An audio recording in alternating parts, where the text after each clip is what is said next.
So మరి ఇప్పుడు మన కార్యక్రమాన్ని మొదలుపెట్టే ముందు శైలజ గారిని విషయం. నమస్తే మేడం. నమస్తే మేడం, మీరు నేమ్ కరెక్షన్స్ చెప్తారు కదా, నేమ్ కరెక్షన్స్ చెప్పిన తర్వాత దాన్ని ఎలా ఇంప్లిమెంట్ చేసుకోవాలంటే ఆ తర్వాత మేము ఏం చేస్తే మాకు తొందరగా మంచి మంచి ఫలితాలు వస్తాయంటారు? చాలా మంచి ప్రశ్న అండి.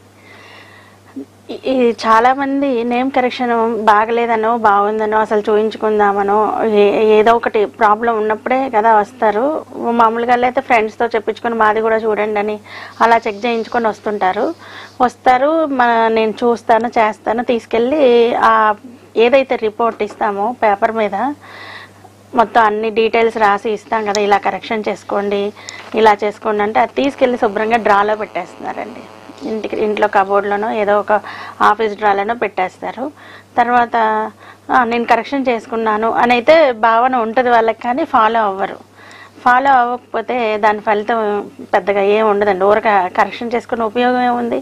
ఇప్పుడు సపోజు చేసిన వంట మనం తింటే కష్టే ఫలిలాగా అది చేసిన కష్టానికి ఫలితం ఉంటుంది. తినకుండా అలా పెట్టేస్తే పలానా కర్రీ బాగుంది అంటే అనుకుంటే సరిపోదు కదా, తింటే దాని అనుభవం అనేది మనకు అర్థమవుతుంది బాగుందా లేదా అనేది.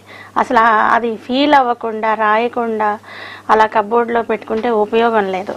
అయితే ఏదైతే ఇచ్చామో అది ఎందుకు 23 టైమ్స్ రాయండి, లేకపోతే వాళ్ళ డేట్ ఆఫ్ బర్త్ని బట్టి ఆ వచ్చిన కరెక్షన్ బట్టి మేము చెప్తాం 30 టైమ్స్ రాయండి 15 టైమ్స్ రాయండి అన్నప్పుడు ఫాలో అవ్వాలి. అది తీసుకెళ్ళి రాసుకోవాలి. రోజు రాసుకుంటూ ఉంటే రాసినప్పుడు ఏమవుద్దంటే భావన అనేది మీకు స్టార్ట్ అవుద్ది. ఓకే, ఇక్కడ నాకు ఒక అక్షరం తీసేశారు, ఒక అక్షరం కలిపారు, నా డేట్ ఆఫ్ బర్త్ ప్రకారం ఫ్రీక్వెన్సీ ప్రకంపన కలిపారు, ఈ వైబ్రేషన్తో నన్ను పిలిచినప్పుడు నాకు బాగుంటుంది అనే భావన మీకు వచ్చినప్పుడు అది యూనివర్స్తో కనెక్ట్ అయ్యి పనిచేయడం అనేది స్టార్ట్ అవుతుంది.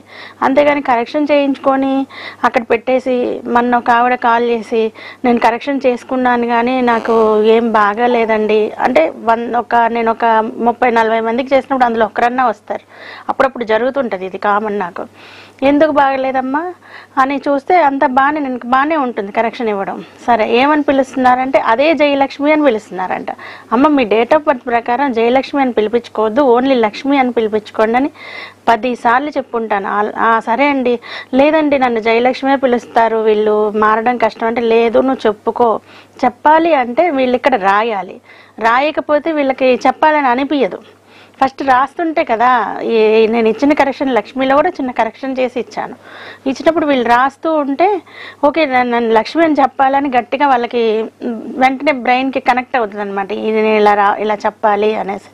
అలా కాకుండా ముందులాగే జయలక్ష్మి అని పిలుస్తున్నారు అనుకోండి, ఆవిడకి ఎలా బాగుంటుంది? బాగోదు అని నేనంతా మళ్ళీ ప్రశ్నలు వేసి అడిగాక అవునండి వీళ్ళు ఇంట్లో వాళ్ళు వినడం లేదు, అసలు జయలక్ష్మి అనే పిలుస్తున్నారు అని అంటే అనుకోకుండా వాళ్ళ అమ్మగారు తీశారు ఫోను. ఉన్నారా అండి, ఇట్లా మెసేజ్ పెట్టారు, నేను అందుకే కాల్ చేశాను అంటే తను పడుకుందండి, మా అమ్మాయి పరిస్థితి ఏం బాగలేదు అని అంటే, అమ్మ ఏమని పిలుస్తున్నారు మీరంటే జయలక్ష్మి అంటామండి.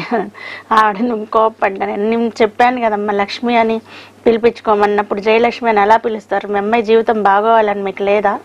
మరి మీ అమ్మాయి జీవితం బాగోవాలని మీరు సపోర్ట్ చెయ్యాలి, చేస్తేనే ఆ మనిషికి బాగుంటుంది అంటే సరే అండి అలాగే పిలుస్తాం. తర్వాత తను ఫోన్ చేసినప్పుడు చెప్పాను, తప్పకుండా నేను చెప్తానండి అని. 3 నెలలు పడుతుంది. ఎవరైనా మీరు అలా చెయ్యరు అలా పిలవరు అని మాత్రం అనుకోవద్దు, పిలుస్తారు.